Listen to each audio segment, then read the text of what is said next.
Dahil dito, sabi ni Trump, dapat lamang na ibalik ang pagkilala at pananampalataya ng lahat sa Diyos.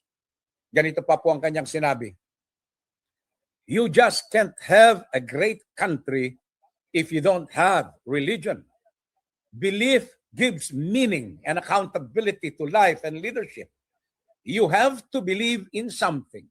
There has to be a reason for it. Sa Pilipino, sinabi ni Trump, hindi pwedeng magkaroon tayo ng isang dakila, maunlad at mapayapang bansa kung wala tayong relihiyon, kung wala tayong pananampalataya sa Diyos. Ang pananampalataya sa Diyos ang nagbibigay kabuluhan at gabay sa ating mga buhay, sa ating pamumuno.